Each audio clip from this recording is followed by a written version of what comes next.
Bienvenidos a Frontera Geek. El día de hoy continuamos con la historia que convirtió en mito al legendario Max Rokatansky, el guerrero del camino, con el recuento de hechos de Mad Max, la saga original.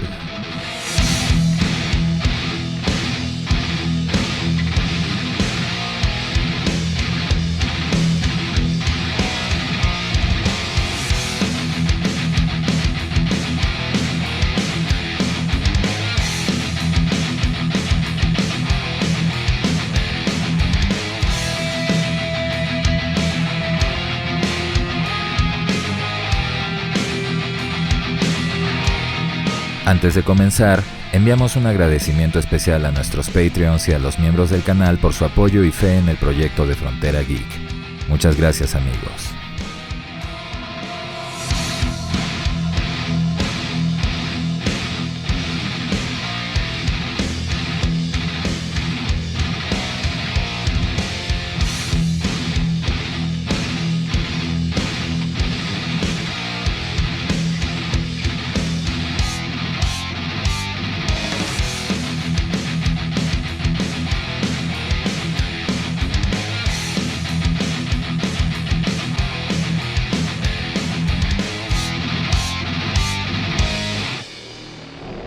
La legendaria saga de Mad Max, el guerrero del camino, llegó a las pantallas por primera vez en 1979, cuando el entonces desconocido director George Miller desarrollara una historia de violencia y venganza en la carretera. Un relato fantástico que construyó a partir de sus vivencias como personal médico, atendiendo emergencias relacionadas a accidentes de autopista en su país, Australia. El inesperado éxito de aquella primera cinta abrió las puertas de Hollywood tanto para el director como para su protagonista, el actor Mel Gibson, y tan solo 2 años después, con un presupuesto de producción muy superior, ambos retornaron al mundo distópico de Mad Max con la segunda entrega, la más exitosa de la saga original. Mientras que Mel Gibson fue el único del reparto original que regresó, el antagonismo sumó al actor Vernon Wells como el desequilibrado y perverso Wes, uno de los varios villanos que Vernon interpretó, tal como el desalmado Bennett en Commando, donde actuó junto a Arnold Schwarzenegger. Con un soundtrack desarrollado por el mismo compositor, es decir, el australiano Brian May, Mad Max 2, también conocida como Mad Max The Road Warrior, se convirtió en un nuevo éxito comercial, superando el alcance y recaudación de su antecesora y abriendo la ventana para que eventualmente una tercera entrega fuera desarrollada, la misma que llegó a la pantalla grande en 1985.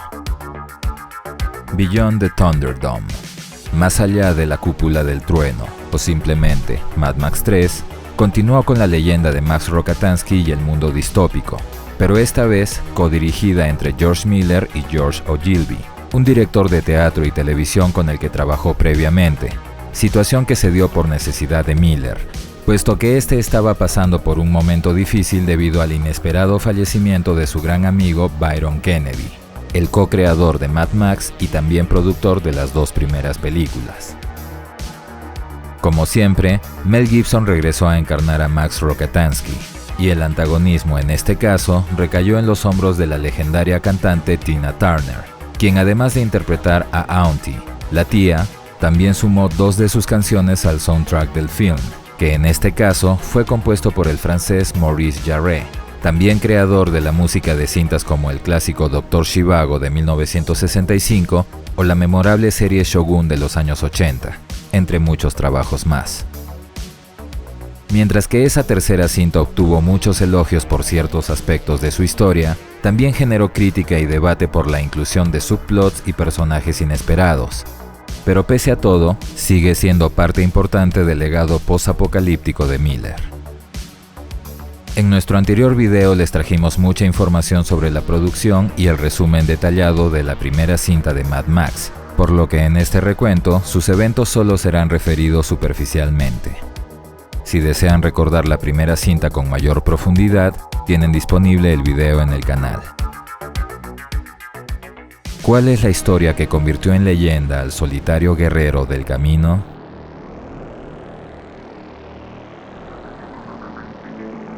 La avanzada civilización humana, potenciada por el petróleo y los combustibles derivados, se expandió hasta desarrollar grandes ciudadelas mecánicas en medio de los desiertos cuyas profundidades escondían el importante líquido negro.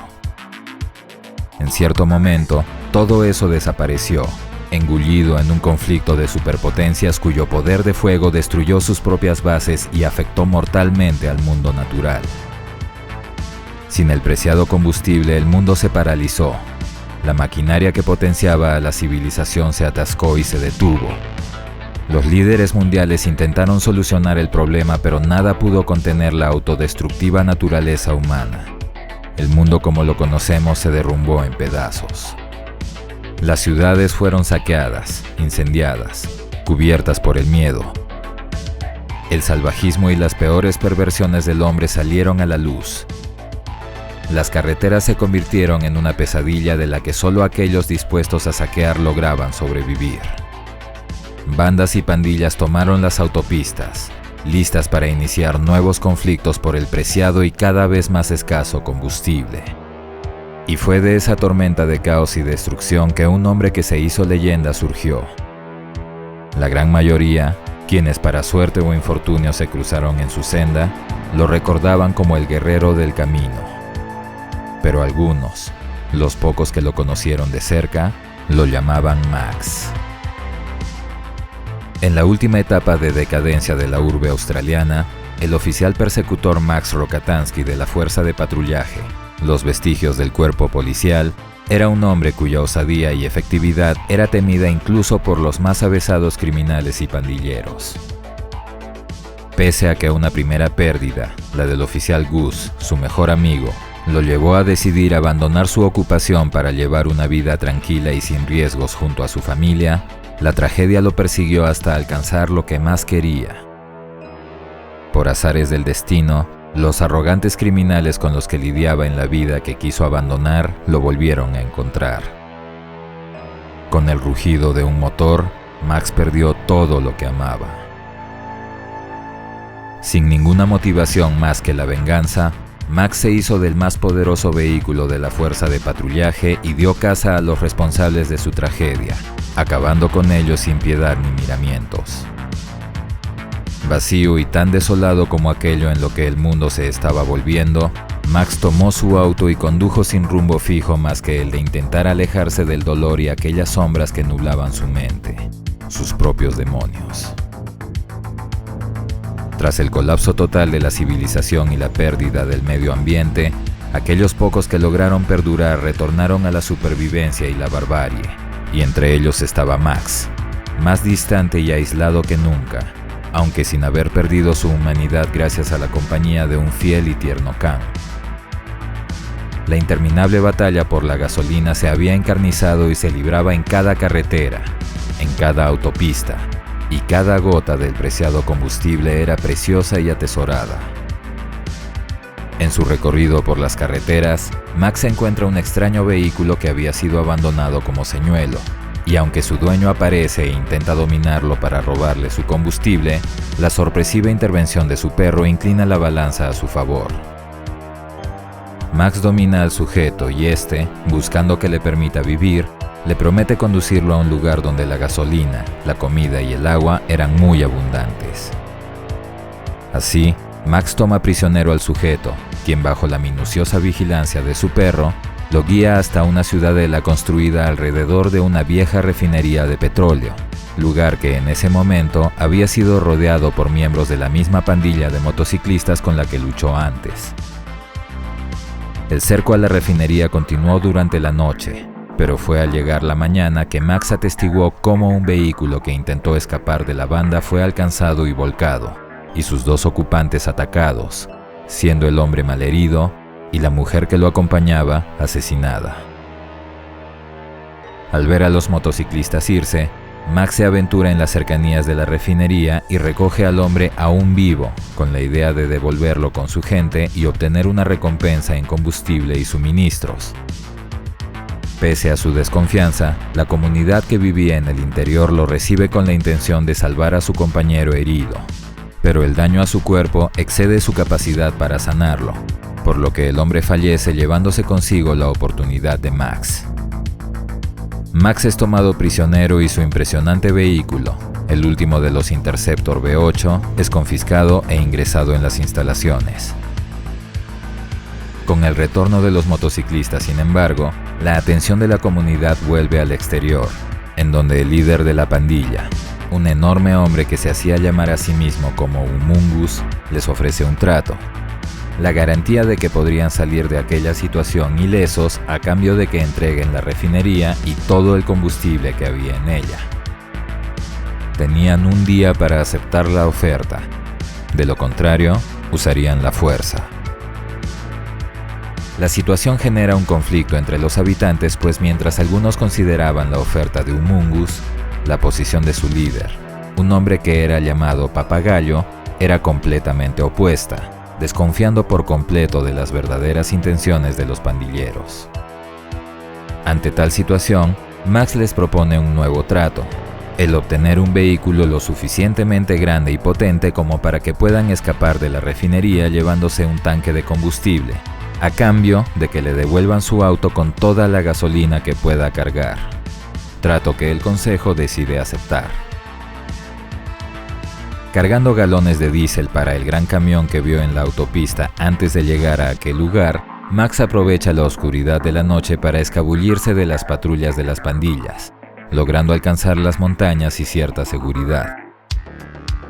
En el camino vuelve a encontrarse con su viejo prisionero, el hombre que lo guió hasta aquel lugar, con quien retorna hasta su girocóptero, y usando en él un poco de su gasolina, aceleran su viaje hasta la autopista, en donde después de algunas pruebas, el enorme camión vuelve a funcionar, momento en el que Max lo libera y le permite irse y escoger su nuevo camino, pese a sus objeciones. A su retorno, Max se encuentra con una fuerte barricada de pandilleros que se ve obligado a sortear, siendo observado desde el cielo por el hombre que, intrigado por lo que sucedería, decide seguirlo y atestiguar su nueva hazaña. Gracias a pequeñas intervenciones de su compañero volador y contra todo pronóstico, Max logra llevar el camión hasta la ciudadela, y aunque algunos de los pandilleros alcanzan a entrar en sus muros, la situación es controlada con la ayuda de Max, quien haciendo uso de las armas disponibles, evita que la pandilla ingrese y destruya el lugar. Sus actos y valentía cambian su imagen frente a los habitantes de la comunidad, quienes pensando que Max se les uniría en su cruzada, le expresan su fe y esperanza en tener éxito en su campaña gracias a su ayuda. Pero Max les pone en claro que él solo había cumplido con su parte del trato, ahora tomaría lo que es suyo y seguiría su camino. Mientras tanto, Humungus les declara la guerra por haber tenido la osadía de conspirar contra sus planes y su generosa oferta, situación a la que Max parece no darle importancia. La noche previa al viaje, Papagayo se acerca a Max y le pide que conduzca el camión de la caravana, puesto que había probado que sus habilidades le serían más que necesarias en la difícil batalla que estaba por llegar. Pese a la promesa de un futuro y la oportunidad de reconstruir su vida en una comunidad, Max se niega a aceptar su petición aduciendo que ya tenía todo lo que necesitaba. La conversación evoluciona en una discusión y termina convirtiéndose en una pelea. Papagayo le reclama el haberse abandonado y ser parte del caos, a diferencia de ellos, quienes aún se sentían humanos y buscaban alcanzar una vida digna. Incómodo por sus palabras, Max apresura sus preparativos encontrando en su auto a un pequeño con el que antes tuvo cortas interacciones, pero Max se aferra a sus planes y aislamiento, por lo que lo echa y le ordena que se aleje. Esa misma noche, Max aborda el Interceptor y junto a su fiel compañero, deja atrás la comunidad. El rugido de su motor, sin embargo, pone en alerta a la banda de Humungus, quienes inician la persecución del hombre que desafió su dominio. El poderoso motor del Interceptor le provee de cierta ventaja, por lo que confiado, no se percata de que el desequilibrado Wes lo había alcanzado usando un dispositivo de propulsión. Con un ataque, Max pierde el control del auto y el Interceptor termina volcándose y cayendo aparatosamente por una árida colina. Casi inconsciente, Max logra arrastrarse fuera del auto mientras su perro también se escabulle, Y es así que observa a los hombres de Wes descendiendo con galoneras dispuestos a robar su combustible y acabar con él de una vez por todas. Antes de que Max sea ejecutado, el fiel animal se para entre su amo y el cobarde sujeto que los perseguía, dándole algunos segundos más, pero pagando por ello con su vida. Y mientras tanto, a algunos metros, otro de sus secuaces intenta robar la gasolina del tanque del Interceptor sin saber que el auto tenía una trampa explosiva para los carroñeros. La gran explosión acaba con los dos sujetos, y a lo lejos también con el interés de Wes en los flameantes restos del auto. Al ver la estela de humo y asumiendo lo peor, el capitán Giro vuelve a abordar su nave y se dirige al lugar, encontrando a Max casi agonizante y rescatándolo de una muerte segura. Al despertar de vuelta en la refinería, habiendo perdido a su perro y a su automóvil, pese a sus heridas y el dolor, Max se ofrece a conducir el camión tal como se lo pidieron antes, pero por sus propios motivos. Y pese a la negativa inicial, Papagayo acepta, puesto que sabía que Max era su mejor oportunidad. El grupo prepara sus vehículos dentro de las instalaciones mientras Humungus hace lo mismo con su horda de carroñeros. Y de un momento a otro, la carrera de la muerte comienza. Max conduce el camión decidido a vengarse por sus pérdidas, respaldado por el capitán Giro, quien desde el aire lanza bombas incendiarias para reducir los números de la pandilla. Seguido de Papagayo, Max conduce el camión atrayendo a las fuerzas de Humungus mientras la caravana de sobrevivientes huye en una dirección contraria. Al revisar la refinería, los hombres de la banda descubren que todo era una trampa, siendo volados en pedazos por una enorme explosión que el grupo había preparado. Con el depósito de petróleo destruido, la lucha por el tanque que Max llevaba se hace aún más necesaria y encarnizada. Durante la persecución y batalla caen tanto los salvajes carroñeros de Humungus como los pocos defensores que protegían y apoyaban a Max. La escala de caos y destrucción alcanza niveles insólitos, aún para la violenta era en la que les había tocado vivir. Papagayo es asesinado, y el girocóptero también es derribado. Al final, Max libra la batalla con solo la ayuda del pequeño niño que se escabulló en su camión, y es así que logra deshacerse de Humungus y el vengativo Wes con un solo movimiento, aunque eso le costara continuar con el viaje por la aparatosa volcadura del camión. Es recién entonces que la verdad se revela, cuando los carroñeros restantes descubren que el camión en realidad estaba lleno de arena. La hazaña de Max siempre fue un señuelo. No había nada ahí que aquellos hombres pudieran aprovechar. Un engaño del que el mismo Max no estaba enterado, pues recién al salir del camión descubrió cuál era su verdadera carga. Al final de aquella épica pero trágica aventura, solo aquellos que siempre estuvieron a su lado se volvieron a reunir con él. Y entonces, incluso un hombre como Max pudo esbozar una leve sonrisa. En palabras de aquel niño, muchas décadas después, se dice que su caravana fue regida por un nuevo líder, el hombre que llegó del cielo, quien los guió en la búsqueda de un nuevo lugar para vivir, más allá del alcance de hombres como los que dejaron atrás. Un viaje que pudieron hacer gracias al combustible que desde un principio siempre estuvo escondido en los vehículos de la caravana. Con el tiempo, aquel pequeño creció y se convirtió en el nuevo líder de la tribu del norte, el único en cuyos recuerdos aún vivía el misterioso hombre que los ayudó a tener un futuro, el guerrero del camino. Esa fue la última vez que vieron a Max, pero el viaje de él continuó en otros senderos. Años después de aquella batalla, una carreta es asaltada con un aeroplano por un hombre y su hijo. Como si tuviera la intención de dejar un rastro para que pudieran seguirlos, un pequeño mono arroja todo lo que tiene a su alcance, objetos que son seguidos por el dueño original, quien alguna vez fue conocido como Max Rokatansky. El viaje para recuperar sus pertenencias lo conduce a una ciudadela aparentemente organizada, Bartertown o Truequelandia, donde toda posesión podía ser intercambiada por algo más.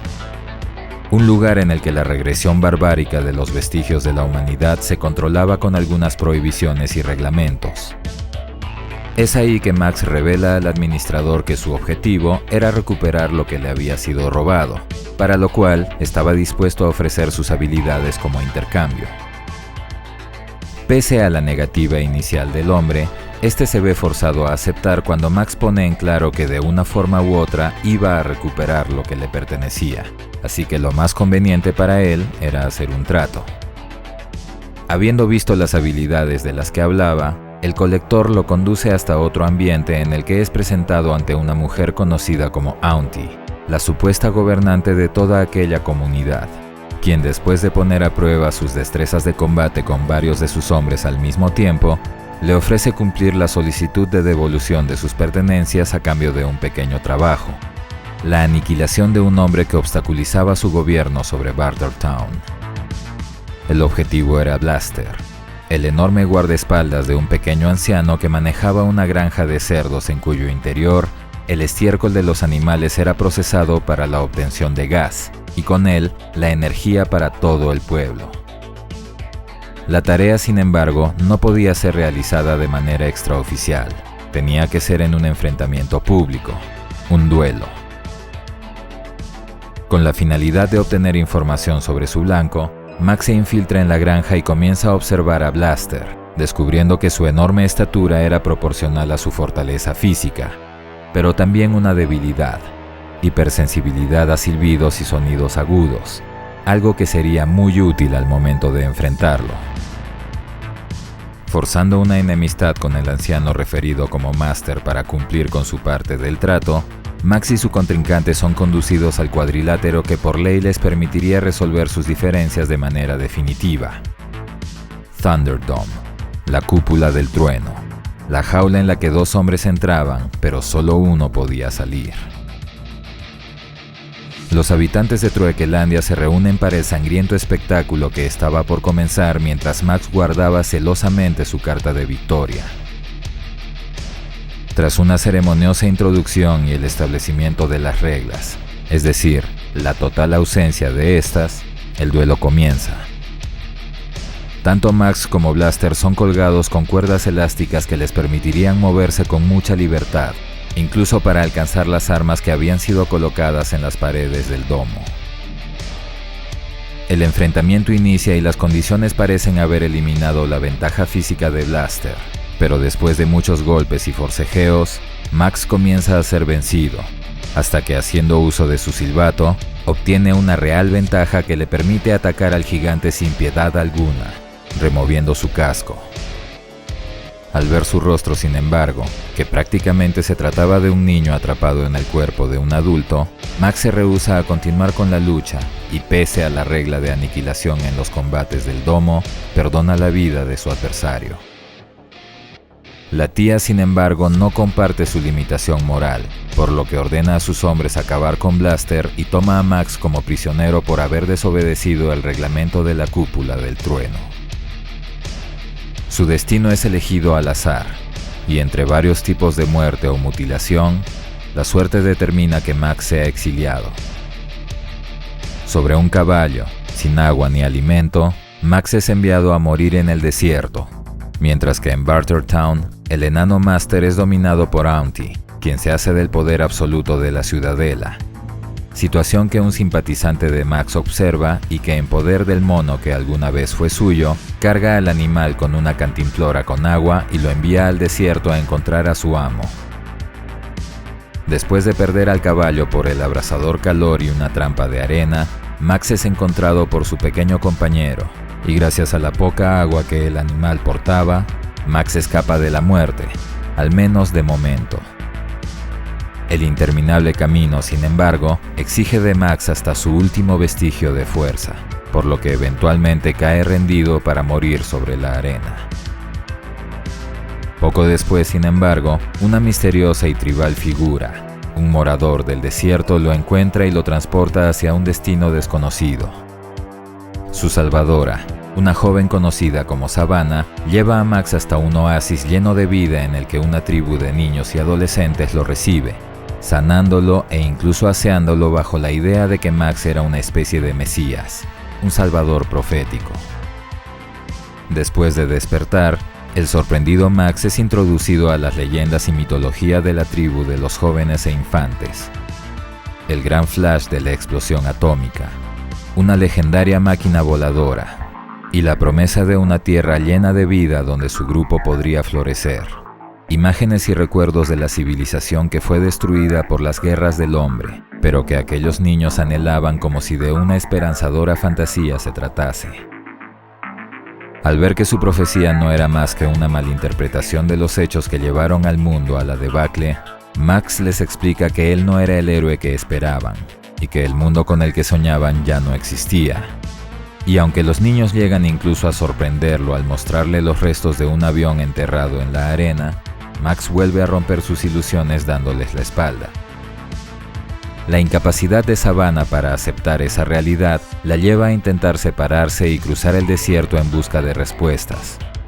Y aunque Max detiene a su grupo por la fuerza en ese primer intento, los niños se escabullen durante la noche y escapan hacia el desierto. Sabiendo que si eran encontrados por la gente de Bartertown pondrían a todo el grupo en riesgo, Max se prepara con agua y recursos para seguirlos, siendo acompañado por algunos de los niños mayores como respaldo. Eventualmente, Max encuentra al grupo de muchachos, pero pese a sus esfuerzos, no logra salvarlos a todos. Al anochecer, el grupo es atraído por luces en el horizonte, descubriendo que estaban en la cercanía de Bartertown, y sin más opciones para sobrevivir, decide infiltrarse con los niños en la ciudadela y rescatar a Master, pues sus conocimientos podían serle útiles.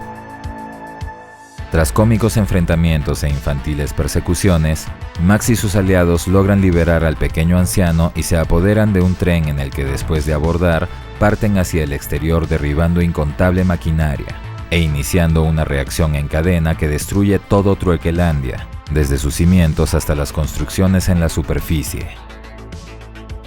El catastrófico colapso de su reino desata la ira de Auntie, quien reúne a sus esbirros para recuperar al pequeño Master y castigar a los que destruyeron Bartertown.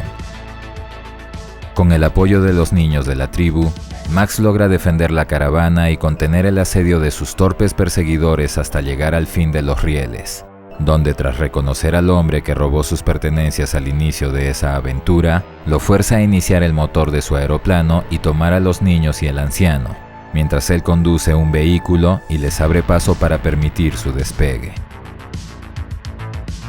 Decidido a darles una oportunidad, Max observa por última vez a la tribu de niños y se pone en rumbo de colisión contra los vehículos de Auntie. Y después de saltar del auto, provoca un choque masivo que permite al avión elevarse y salir del alcance de sus perseguidores.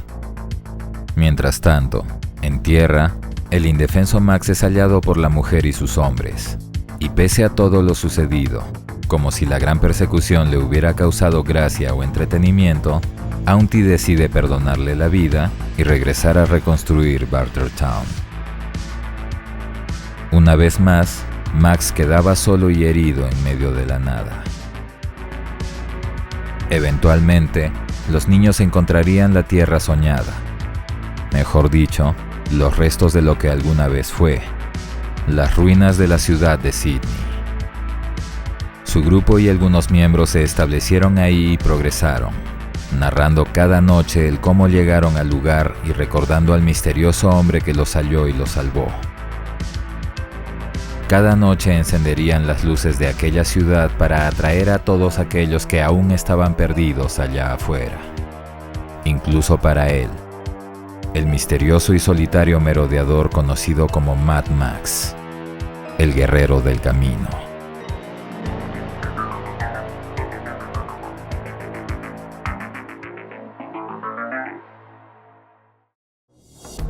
Esa es la historia de la saga original de Mad Max.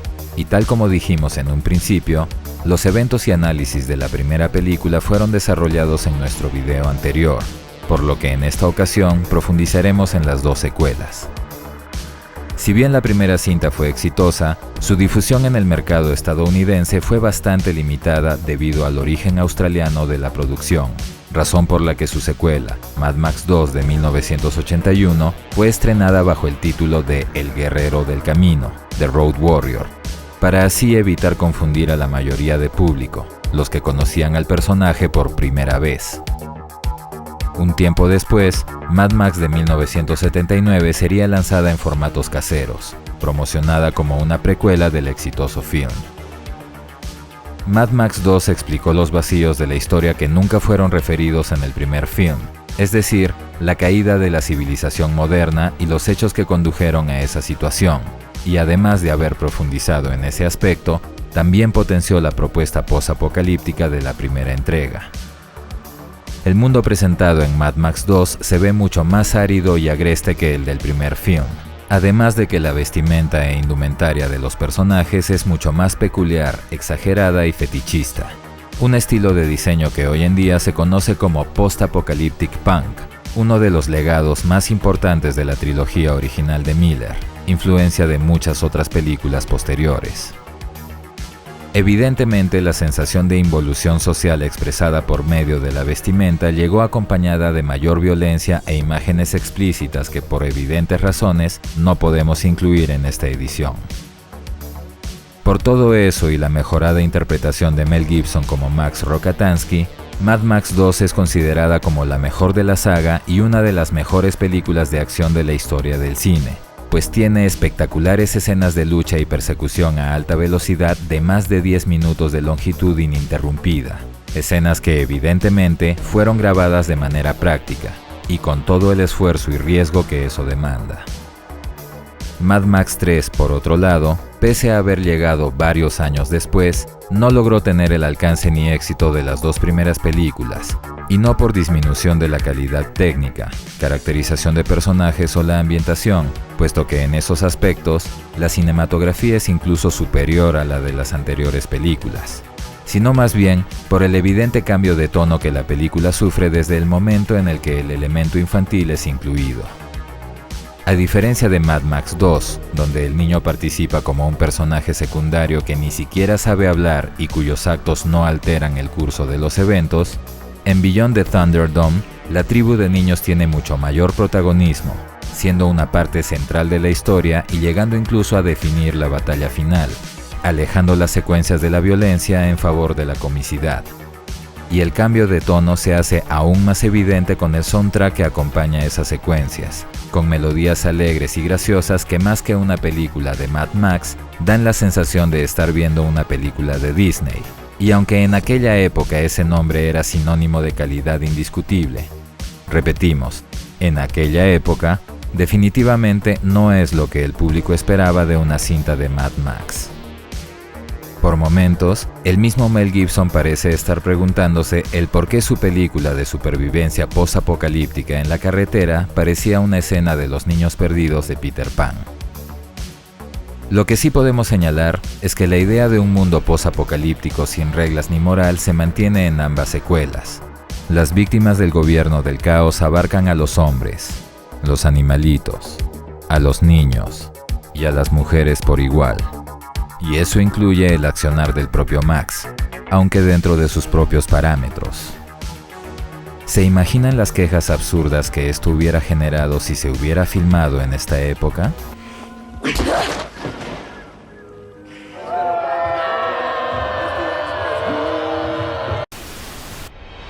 Al final, la oscura y trágica historia de Max Rokatansky nos muestra que pese a las pérdidas y el dolor, aún en un mundo donde todos los valores parecen haber desaparecido y las relaciones del ser humano se reduzcan a meros actos de supervivencia, incluso cuando un objetivo llegue por necesidades propias que en principio parezcan egoístas, aún entonces, un hombre puede seguir persiguiendo ideales altruistas, pues al final nadie puede negarse a ser lo que es, mucho menos el guerrero del camino. Sabemos que el mundo de Mad Max continúa en una nueva era y múltiples medios, pero ese es material para otro video. Atentos al canal. Esperamos que esta reseña les haya gustado. Déjennos su like, Compartan el video, suscríbanse activando la campanita y recuerden que pueden hacerse miembros del canal o de nuestro Patreon y así ayudarnos a traerles mucho más contenido como este. Soy Dexeo. Gracias por el apoyo y preferencia. Hasta la próxima.